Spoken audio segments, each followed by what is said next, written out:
Mucho antes de la invención de la rueda, el hombre debe haber identificado la forma peculiarmente regular del círculo. La veía en los ojos de los demás hombres y animales. La veía en los discos del sol y la luna. Y tal vez le agradaba su infinita simetría al dibujar esta forma en la arena.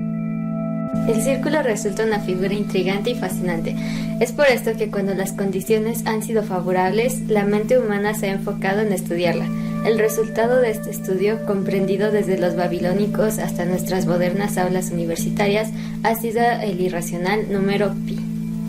Claro está que las primitivas aproximaciones no hicieron más que burdos esbozos de pi que encaminaron nuestros pasos en la dirección correcta para entrar en la infinidad que supone relacionar la longitud de la circunferencia con la distancia entre el centro del círculo y su perímetro.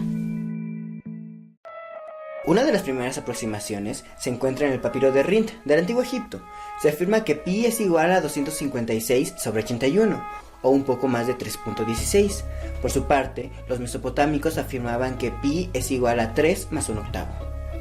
En la Biblia podemos deducir que pi equivale exactamente a 3.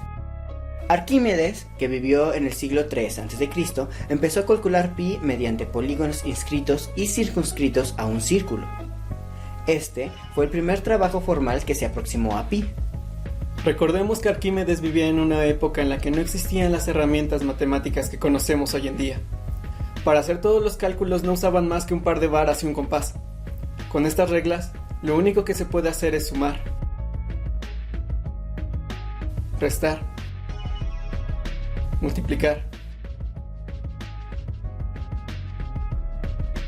dividir y sacar raíces cuadradas. Problemas como el de la cuadratura de un círculo son imposibles con estas reglas. Es por eso que realizaremos una interpretación moderna del método de aproximación a pi de Arquímedes, con ayuda de las herramientas matemáticas con las que contamos hoy en día, como el álgebra, la trigonometría y el cálculo. Para empezar, sabemos que en un círculo pi es igual a la circunferencia sobre el diámetro.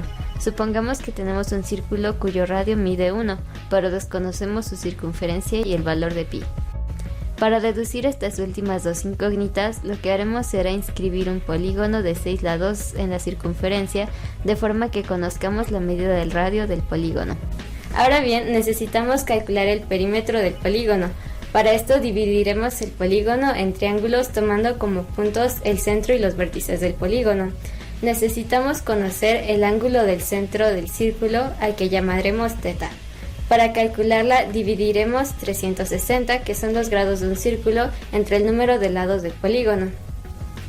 Ahora debemos construir un triángulo rectángulo, dividiendo en dos uno de los que ya tenemos. Ya que contamos con el ángulo, que es θ entre 2, y el valor del radio, podemos determinar el valor del lado x, utilizando una simple fórmula trigonométrica, radio por el seno del ángulo. Multiplicando x por 2, obtenemos el valor de un lado. Este resultado multiplicado por el número de lados y obtenemos el perímetro. Podemos sustituir el valor de θ por 360 entre el número de lados. Recordemos que nuestro perímetro funciona como aproximación a la circunferencia, por lo que para calcular pi es necesario dividir nuestro resultado entre el diámetro o 2 veces el radio. Simplificando, nos queda esta fórmula. Utilizándola, podemos aproximarnos bastante a pi. Arquímedes calculó manualmente su aproximación con polígonos de 6, 12, 24, 48 y 96 lados. Para nosotros, esto nos toma un segundo.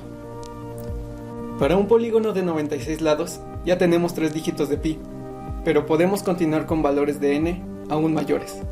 Con un polígono de 3072 lados tenemos 7 decimales en el lugar correcto. Es importante notar que debido a que el polígono está inscrito dentro de la circunferencia, solo se le puede aproximar valores inferiores a pi. Si el polígono tuviera infinitos lados, igualaría a la circunferencia, por lo que si desarrollamos un límite, podemos llegar al valor exacto de pi.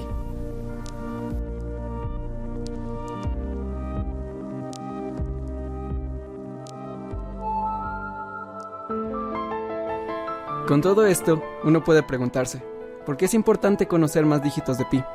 En realidad, conocer 1.000.000 de dígitos, o incluso 100, no es necesario en operaciones prácticas. Para cualquier cálculo escolar o profesional, Basta con el famoso 3.1416. Simon Newcomb, astrónomo y matemático americano, dijo en una ocasión que 30 cifras decimales de pi darían la circunferencia del universo visible con un margen de error menor al diámetro de un átomo de hidrógeno.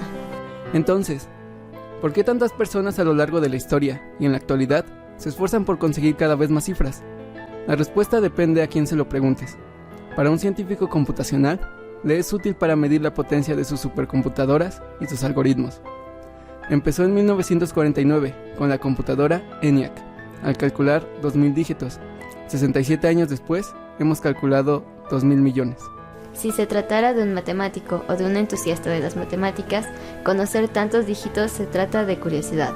Hay mucha gente que ha trabajado con la constante y ha encontrado cosas bastante curiosas. Por ejemplo, Richard Feynman encontró que el dígito número 762 se repite 6 veces el número 9, lo cual es muy inusual al ser un número irracional y aparentemente aleatorio. Tan inusual es el fenómeno que la siguiente vez que ocurre es alrededor del dígito 190.000. Por otra parte, existen artistas, músicos y poetas que utilizando la secuencia de distintas maneras logran resultados bellísimos. Sea cual sea el caso, todos estos experimentos están movidos por la curiosidad, el pensamiento creativo y el pensamiento analítico, habilidades que son el motor de toda actividad matemática. Nos gustaría agradecer a todos los miembros del foro y a todos los asistentes. También nos gustaría dar un agradecimiento especial a nuestro asesor, el profesor Koleskova. Y como curiosidad, la música de fondo que están escuchando es una interpretación musical de la constante pi. Si do es 1, re es 2, etc. Muchas gracias por su atención.